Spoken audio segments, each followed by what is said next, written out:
December 2nd, 1943. Sangro River line, Italy. The hills were still dark when the first quiet rumble of German bombs drifted across the valley. A cold mist hung over the broken land and empty farmhouses, turning everything into moving shadows. Frost covered the stones, the grass, and the steel helmets of the men moving quietly into their morning spots. Corporal Jim Papy McFarland of the Seaforth Highlanders of Canada settled himself behind a fallen stone wall overlooking a narrow valley. He placed his rifle across the rocks, a Lee Enfield No. 4 Mark 1T with its factory mounted No. 32 scope, and wiped a thin layer of wetness from the lens. Even in this frozen quiet, he moved with the practiced calm of someone who had spent half his life behind a rifle. This was only his second month on the Italian front, but back home in northern Alberta, he had already spent more hours hunting than most soldiers ever would firing on a shooting range. Patience, breath control, and the ability to read the land were second nature. Out here, that mattered more than anything. Yet in the early months of the Italy campaign, some German officers dismissed the Canadians entirely. Captured diary pages revealed phrases like untrained farm boys, "O colonials with no discipline," and woodsmen who know animals. Not war. Those lines spread quietly among Allied units. Some laughed at them, others ignored them. Papy simply remembered them. Boot steps approached softly from behind. Without looking, he recognized the crouched shape of his spotter, Private Alec Dawson, a lean Vancouver kid who handled a British Mark 9 observer's scope with surprising skill. "You see anything yet?" Dawson whispered as he unfolded the tripod legs of the spotting scope. "Not yet," Papy murmured. He kept his eye on the narrow valley. They like using that path. Good cover until the sun comes up. The mist thickened, swallowing the lower slopes. The mountains loomed like a jagged wall to the north, and the cold made every breath feel like breathing in steam. Dawn approached slowly, revealing the faint edges of broken olive trees and ruined land. A faint creak sounded from the ridge, wood under pressure, someone stepping on broken pieces. Both men went still. Dawson leaned into his scope. Movement. North ridge. 2, maybe 3 figures. "See the olive tree.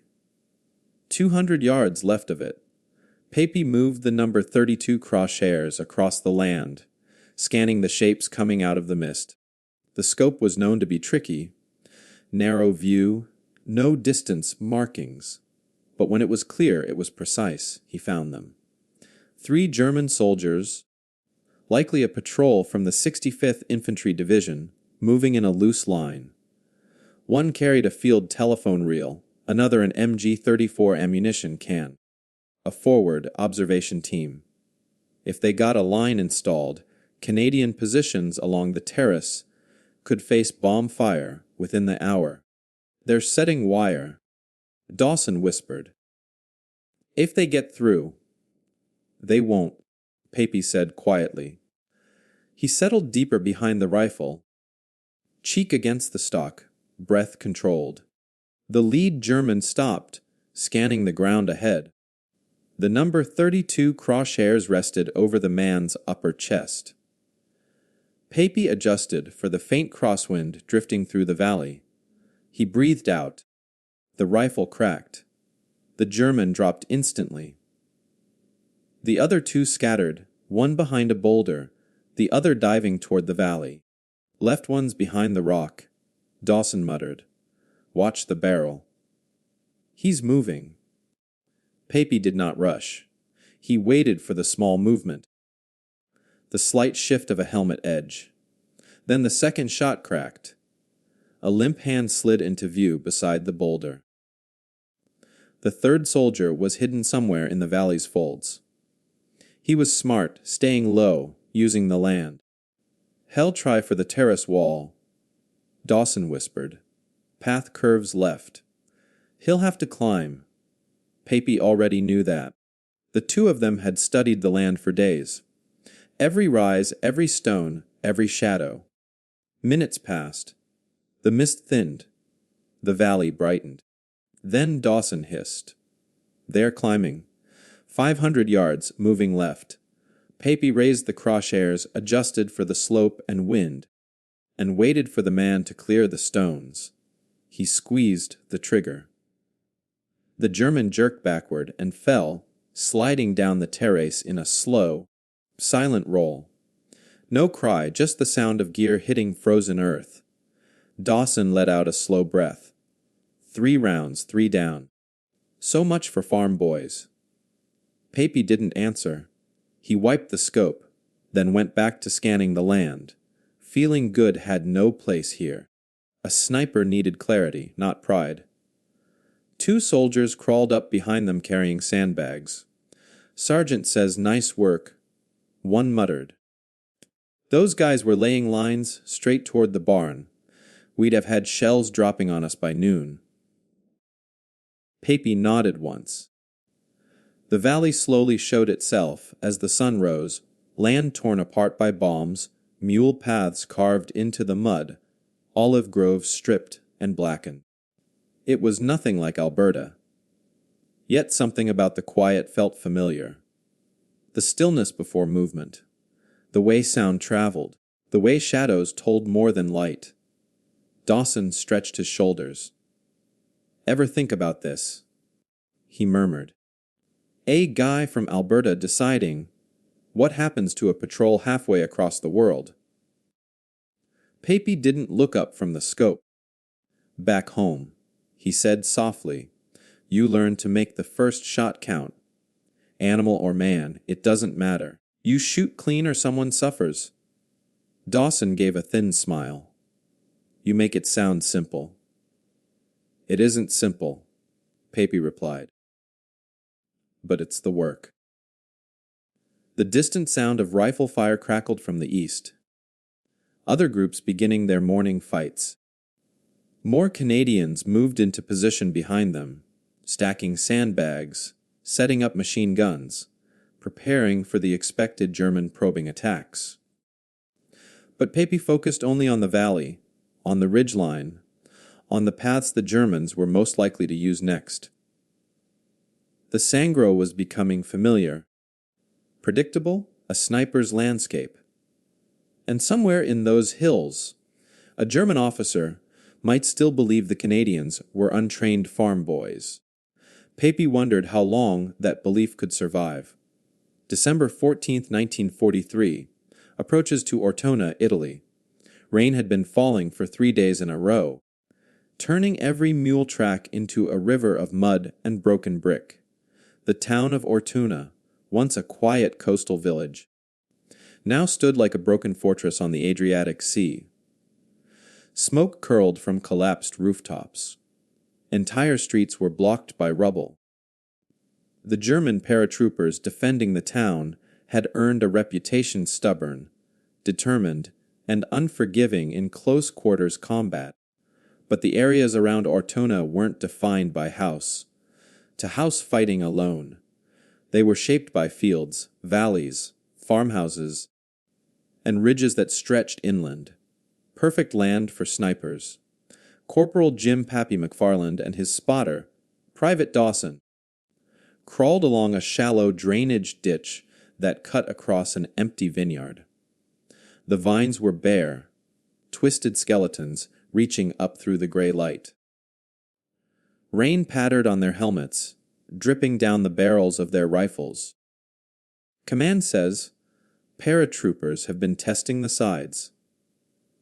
Dawson whispered, adjusting the strap of the observer's scope, trying to find a gap. They're good at that, Papy said quietly, moving forward inch by inch. Fallschirmjäger think differently than regular soldiers. He had read enough reports to understand the difference. The German paratroopers were excellent at hiding, patience, and counter sniper tactics. They used decoys, false helmets, silent movement, and discipline rarely matched by other German units, which made the job ahead both harder and more necessary. The two Canadians stopped at the edge of a low ridge, overlooking an open field dotted with shell craters. Beyond the field stood a stone farmhouse, its roof collapsed but its walls standing. Intelligence suggested German paratroopers had been using the building as a forward observation post. Papy set his Lee Enfield No. 4 Mark 1T across a flattened vine frame, angling it toward the building. Dawson unfolded the legs of the Mark 9 observer scope beside him. They scanned quietly for several minutes.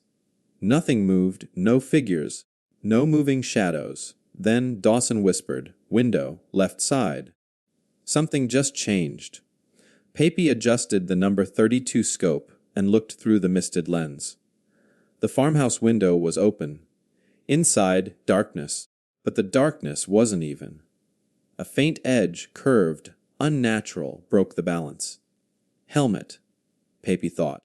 Could be a decoy. Dawson murmured, "They use helmets on sticks." "Maybe," Papy answered. "But the stick doesn't breathe." He kept the crosshairs steady. A slow movement, barely noticeable, shifted the darkness inside the window. Someone was adjusting their position. Papy breathed out slowly. He squeezed the trigger. The rifle cracked, echoing through the vineyard. Something inside the farmhouse fell backward. But the moment the shot rang out, a second muzzle flash burst from the right side of the building. Hidden in a gap of collapsed stone, a bullet snapped over the Canadians' heads, hitting the dirt behind them. Dawson ducked automatically. Sniper. Right wall, 40 meters from the window. Papy didn't flinch. He already had the rifle angled toward the gap. Just enough space for a rifle barrel. Not enough for a full figure. "Can you see him?" Papy asked. "Just the edge." Dawson whispered, scanning quickly through the spotting scope. "He's good. He's waiting for us to pop up."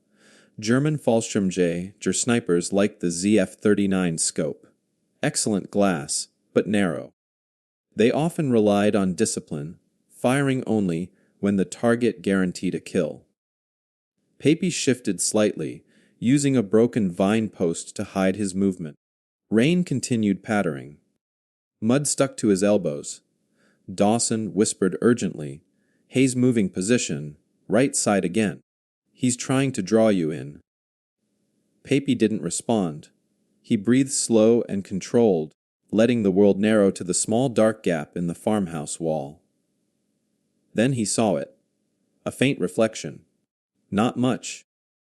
Just a piece of light catching the edge of the German's glass.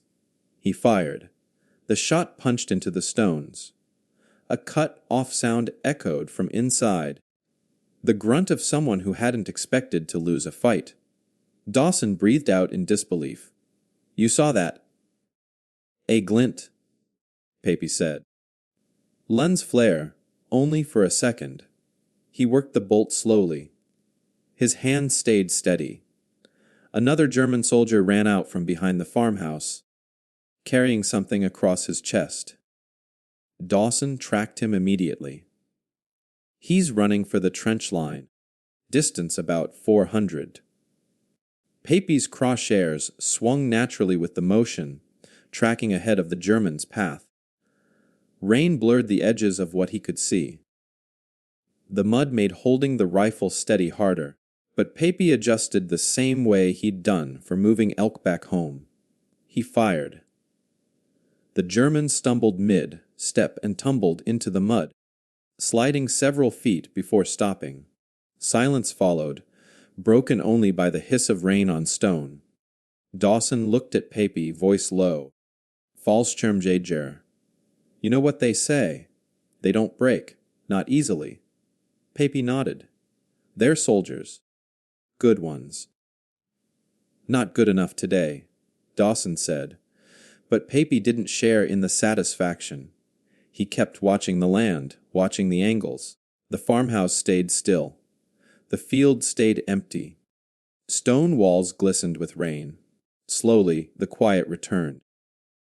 They held their position for another hour, making sure no more movement came from the German lines. The rain softened. The mist thickened again. The world shrank into muted gray. Finally, Dawson whispered, "We should pull back. Command will want to know what happened." Papy slowly took apart his firing position, careful to leave no sign they had been there. Sniper teams had a rule: whoever revealed themselves last lived the longest. They crawled back along the drainage ditch toward the Canadian lines, moving low and careful. The distant booms of artillery echoed from Ortona's center, where other Canadian groups were fighting through staircases, alleyways, and collapsed churches. When they reached friendly lines, a young lieutenant approached them, notebook in hand. "Any activity at the farmhouse?" he asked. Reports said it might be an observation post. 3 confirmed, Dawson said. 1 inside the window, 1 sniper on the right gap, 1 runner toward the trench line. The lieutenant paused, eyebrows rising. "Fallschirmjäger?" "Most likely," Papy replied quietly. "That'll slow them down," the lieutenant said with real relief. "Good work." Papy didn't answer, not because he disagreed, but because praise always felt like a dangerous distraction. A sniper's work wasn't about numbers or reputation. It was about stopping the enemy from doing what they planned. Dawson nudged him lightly as they walked. "You think they still call us farm boys?" Papy shrugged. "Doesn't matter." "It might," Dawson said, grinning. "Someday." But Papy was already scanning the next ridge in the distance. The place where tomorrow's work would begin. In Italy, every advance came with a price. And every sniper knew the ground they held today could become dangerous territory again by nightfall. The rain continued to fall, steady and cold. The war moved on. December 20th, 1943, Moro River front, Italy.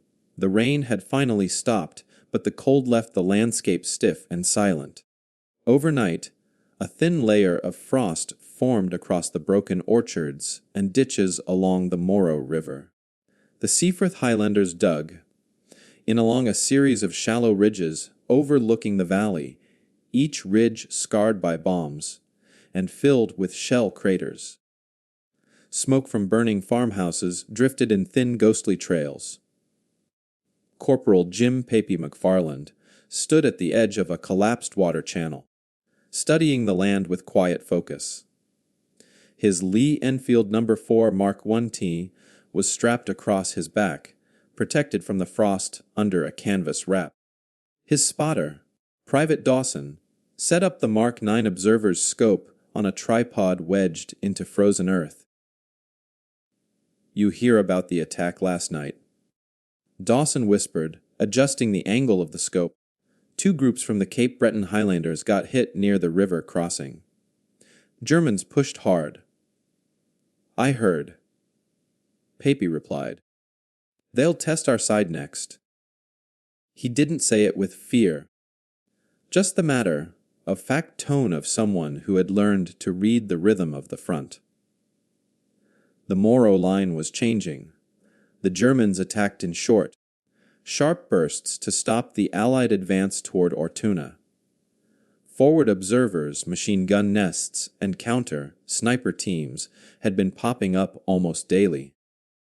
That morning, headquarters had passed along a specific report. A German sniper team had been seen across the valley near a ruined stone grain storage building. The team was believed to be working with an artillery observation post, helping direct annoying fire on the Canadian positions. Papy and Dawson were sent to find them. The water ditch offered hiding but little comfort. Frost bit through their gloves. The air smelled of smoke and damp earth. Dawson took a slow sweep of the valley. Grain buildings about 800 yards. Could be farther. 80, 50. Papy said, judging the angles. Give or take. He crawled forward, rested his elbows on a ledge, and unfolded the canvas around his rifle. The number 32 scope fogged slightly from the temperature change. He wiped it carefully with a cloth. From here, the grain building was barely a shape, a broken rectangle at the base of a ridge, with a collapsed roof and one standing wall. The distance made everything subtle. Movement was a rumor. Shadows easily lied. But snipers knew what to look for. Dawson spoke first. Left side of the grain building. Something shiny. Could be frost. Papy adjusted the focus ring. At this distance, even the smallest shake shifted the crosshairs. He waited until his heartbeat slowed. Then he saw it. A faint vertical line where no natural line should be. A rifle barrel, maybe propped at an angle. Could be a scope, Papy murmured. Or bait, Dawson replied. German snipers sometimes placed empty rifles or helmet decoys to trick Allied sharpshooters into showing themselves. But German paratroopers, especially those working near Ortona, preferred real positions with overlapping fields of fire. Papy settled the rifle, using a clump of frozen dirt to steady the barrel. The wind drifted left to right, light but noticeable. Call distance, he whispered. Dawson made the calculation quickly, using the known width of the grain building wall in his scope. 1860, maybe a bit more. Papy nodded. At that distance, even a perfect shot needed correction. He waited. The grain building wall stayed still. No movement, no moving shadow, just stone and frost. Minutes passed. The frost began to melt where sunlight touched the ridge. A thin sheet of moisture formed on the grain building stones. Then something changed. Window, top right. Dawson whispered sharply. Flicker. Could be glass. Could be an eye. Papy breathed slowly and settled the crosshairs. The window was just a dark rectangle. He saw nothing solid, only the brief unnatural rhythm of movement, a moving shadow behind the darkness. He didn't shoot. Not yet. A little more left, Dawson said quietly. If he's watching us, he'll track the ditch. The thought didn't worry Papy. He stayed focused on the window, searching for the smallest oddity. Then it came. A fraction of a second, a glint barely visible. Lens, he fired. The crack of the rifle rolled across the valley. It took nearly 3 seconds for the echo to fade. A dull thud followed. Something falling inside the grain building. Dawson didn't celebrate. He scanned quickly, moving the scope from the window to the surrounding walls. No return fire, no movement. Not yet, Papy said. German sniper teams rarely worked alone. Seconds later, a flash came from a lower hole in the grain building wall. A bullet snapped into the ditch, spraying frost and dirt. Dawson jerked back. Second shooter, lower gap. Papy already had the rifle angled down. He didn't see the shooter, only the dark emptiness of an opening at ground level. The second German fired again. The bullet bounced off the stones, whining past their heads. His disciplined. Dawson muttered. Fires, shifts, fires again. Hard target. Papy steadied himself. The number 32 scope narrowed his world to a single dark rectangle. He waited and waited. The German fired a third time from the same opening. A mistake. Papy squeezed the trigger. The kick pushed his shoulder. The frost crunched under his elbows. The opening went still. Then a shape slumped partly into view. Just an arm, limp and unmoving. Dawson breathed out slowly. 2 shooters. Both down. Papy didn't respond. He scanned the land again, checking for movement on the ridge behind the grain building. Nothing. After a full minute, Dawson whispered, "You know they'll talk about this one." 860 yards. "It was necessary," Papy said simply. "That wasn't luck," Dawson said. "No," Papy admitted. "It wasn't. They held the position another hour, making sure no other teams were hidden nearby. As the sun climbed higher, the frost melted completely. The valley showed quiet fields scarred by war. Finally, Dawson said, "Command will want the report." "Let's head back." Papy rose slowly, slinging the rifle. His knees hurt from the cold. His elbows were stiff, but his focus stayed sharp. As they walked toward the Canadian lines, Dawson spoke in a low voice. "You think the Germans still call us farm boys?" Papy studied the distant grain building. "I think," he said quietly, "they've stopped laughing. July 10th, 1944, near Buron, outside Caen, Normandy. The Canadian lines were dug into the rolling wheat fields west of the village. Unlike Italy's narrow ridges and stone farm terraces, Normandy felt surprisingly open, flat stretches of farmland broken only by hedges, drainage ditches, and the occasional orchard. The early morning air carried the sweet smell of crushed wheat mixed with the metallic smell of spent shells. Smoke from overnight bombs still hung low along the horizon. Corporal Jim Papy McFarland lay flat at the edge of an overgrown hedge, adjusting the sling on his Lee Enfield No. 4 Mark 1T. His spotter, Private Dawson, muddier, older-looking, and quieter after months of fighting, lay beside him with the Mark 9 observer's scope tucked into a small cut in the hedge. "Feels strange," Dawson murmured, scanning the fields. "Seeing this much sky. It's good for distance," Papy said. "Bad for hiding." Dawson gave a faint smile. Snipers don't complain about distance. They had been sent ahead of the Canadian Highlanders' line, given the job of stopping German movements near Buron. The village had been fought over for days. First held by the 12th SS Panzer Division Hitler Youth, then retaken by the Canadians, then hit again by German counterattacks. Sniper activity from both sides had gotten worse. That morning, intelligence reported German anti-tank teams moving between farm buildings northeast of Buron. More concerning, a suspected observation team directing bomb fire onto Canadian positions. Finding them was Papy's job. He crawled forward a few inches, pushing the rifle's barrel through a gap in the hedge. The wheat field beyond swayed gently under a faint breeze. A broken barn stood 300 yards away. Past it, a group of stone farm buildings marked the edge of Buron. Dawson whispered, "Movement." Barn's right corner. Just a shadow. Papy steadied the scope. A figure slipped from one side of the barn to the other.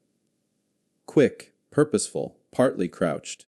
The shape suggested a German carrying a tube launcher, likely a Panzerstreck. "Anti-tank team," Papy said. "Could be more." He centered the crosshairs. Then he paused. The German was too disciplined, staying close to the wall, never showing more than a shoulder. Well, trained, likely Panzer Grenadiers. He waited for a clean moment. When the German leaned forward to signal someone inside the barn, Papy fired. The figure collapsed immediately, his weapon clattering against the stones. Dawson was already scanning. Second one inside the barn, back corner. Movement in the window. Papy swung the rifle slowly. The barn window was a rectangle of darkness, familiar and dangerous. He focused on the edges. Stones chipped, wood broken, dust drifting with each movement inside. Then he saw it. A faint shape, the curve of a helmet. He breathed out and fired. Dust burst outward. Then a shape slumped sideways. Dawson spotted something else. Far right, by the hay rack, someone's running. The German ran across the open ground, heading toward a stone equipment shed. Distance around 420 yards. He moved fast, zigzagging, keeping low. Papy tracked him calmly, aiming ahead just slightly. He fired. The German tumbled into the wheat, disappearing from sight. For a few seconds, the field went still. 3 down. Dawson whispered. They'll know someone's watching. They always do. Papy replied. Their real target hadn't appeared yet. The suspected German observation team. And if they were experienced, they would have stayed hidden while the anti-tank men showed themselves. Dawson scanned again. Shed's west side. I think I saw glass. Papy adjusted quickly. A small crack in the wall, an observation slit, seemed to reflect a trace of light. The angle was unnatural. Lens or binoculars. Distance. Papy asked. 510. Winds left to right. Light. Papy breathed in slowly, letting his heartbeat settle. The number 32 scope, though limited compared to German optics, still gave clarity at this distance. He held his breath at the natural pause. The crosshair settled. He fired. The shed slit went dark instantly. A second later, Dawson hissed. Incoming, right side, north hedge row. Another team. Muzzle flashes blinked faintly from the far hedge line. A bullet cracked through the branches above them, cutting leaves that drifted onto Papy's helmet. Counter-sniper. Dawson muttered. Papy didn't look up. His hand stayed steady. Angle. Dawson checked the scope, breath controlled despite the tension. 800. Slight rise. They're tucked deep. Papy shifted the rifle, feeling the earth beneath his elbows. The far hedge was a jagged line of shadow and leaves, perfect hiding. He scanned slowly through the number 32 glass. Then he saw it, a patch of darkness slightly darker than the rest. Perfectly still, perfectly focused. The German's hide. He waited for the telltale glint, scope edges catching light, even briefly. It came, a fraction of a second, barely a shimmer. Papy fired. A figure slumped forward out of the hedge, halfway visible, then slid into the grass. The return fire stopped. Dawson breathed out shakily. That's amazing, Papy. That shot needed to be made, Papy said softly. Or we'd have lost men behind us. He scanned again, making sure the threat was gone.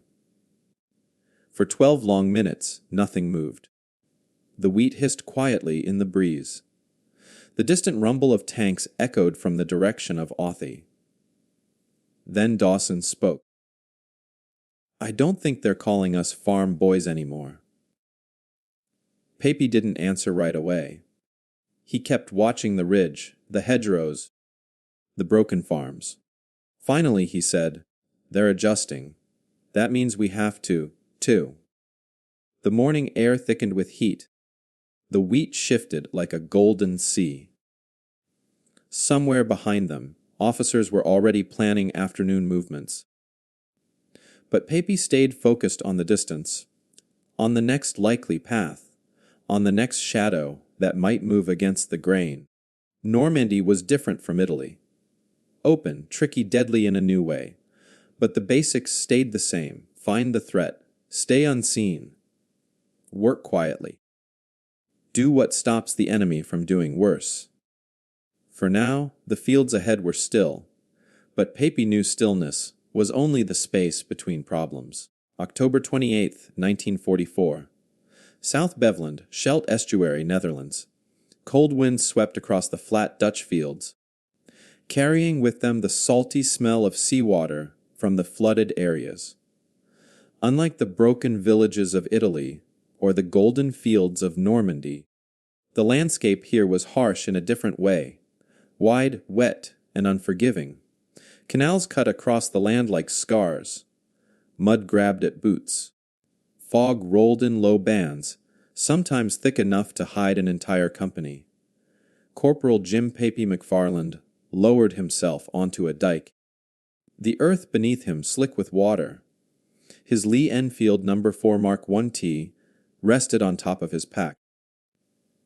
The Seaforth Highlanders were pushing toward the causeway leading to Walcheren Island, where German forces still held fortified positions that controlled access to the port of Antwerp. Snipers were important here, not for dramatic long-range fights, but for quiet, patient work in a landscape where every movement was visible against the sky. Dawson crouched beside him, setting up the Mark 9 observer scope with slow, careful movements. Both men's uniforms were damp from wading through the flooded area earlier that morning. "This place feels empty," Dawson whispered. "Not empty," Papy murmured. "Just waiting." He scanned the distant tree line. Water reflected the gray sky, turning puddles into mirrors. The only sounds were the faint rustle of wind through the reeds and distant gunfire from the north, where the Black Watch and Calgary Highlanders were fighting through South Beveland's narrow roads.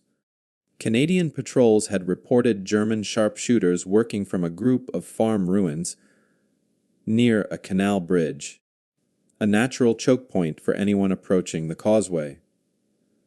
Finding them would be difficult. Shooting them would be harder. Dawson raised the scope. Bridge is about 900 yards. Hard to make out detail. Fog's drifting in again. Papy didn't mind the fog. It slowed the world to the pace he preferred. He unfolded the canvas wrap around his rifle, wiped dew from the No. 32 scope, and settled behind the dike. "There," Dawson said softly. "Left side of the bridge. Movement. Could be 2 figures."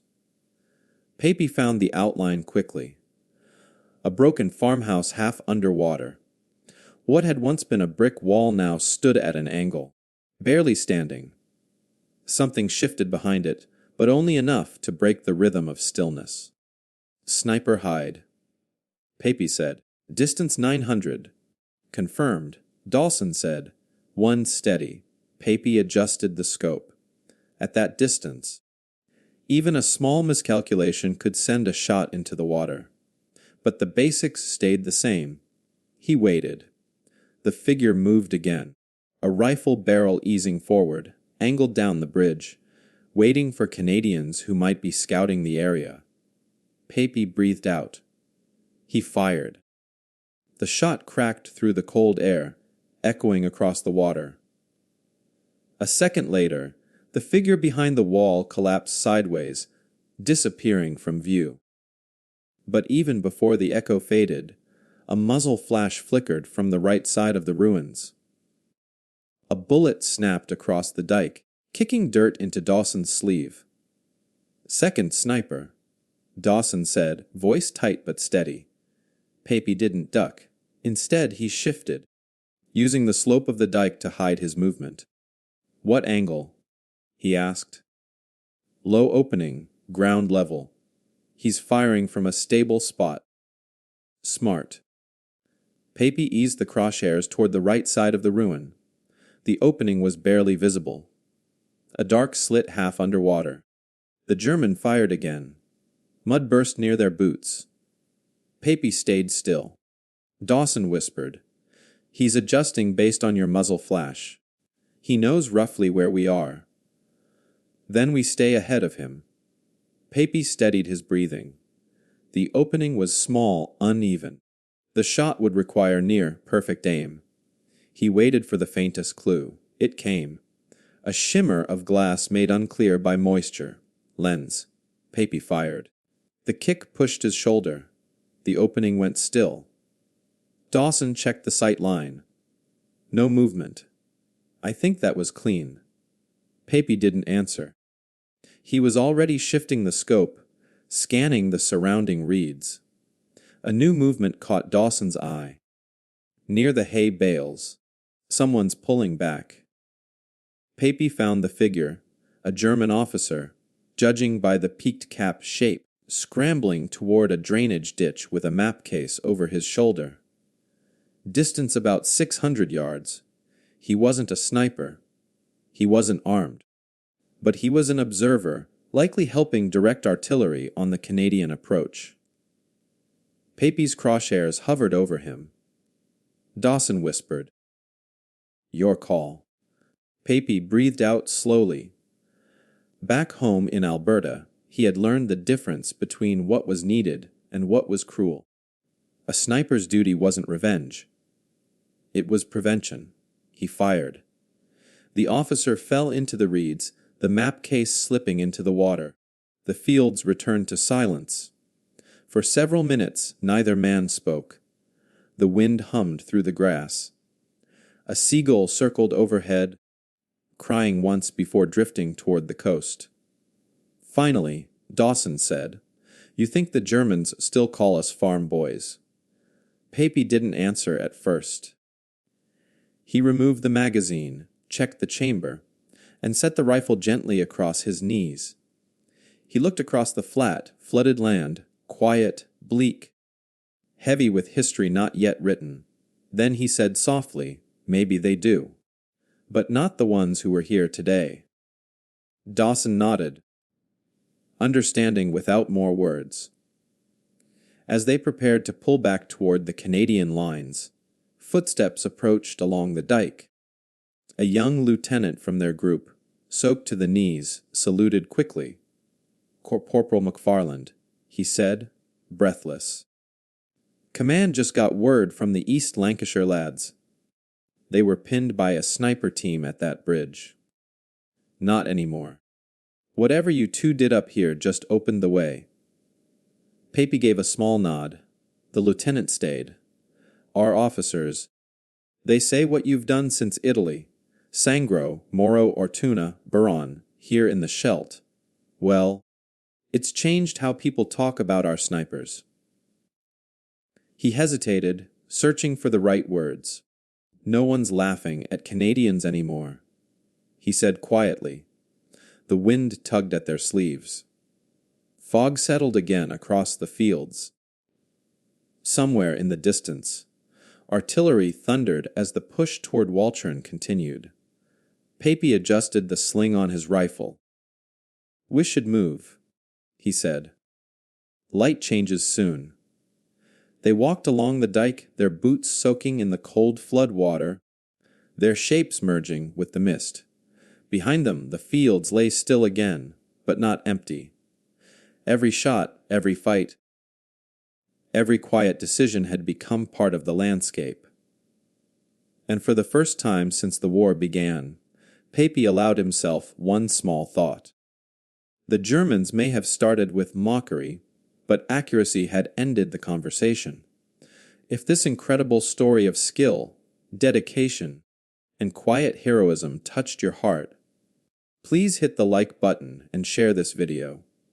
Tell us, what do you think made Corporal Papy McFarland such an effective soldier?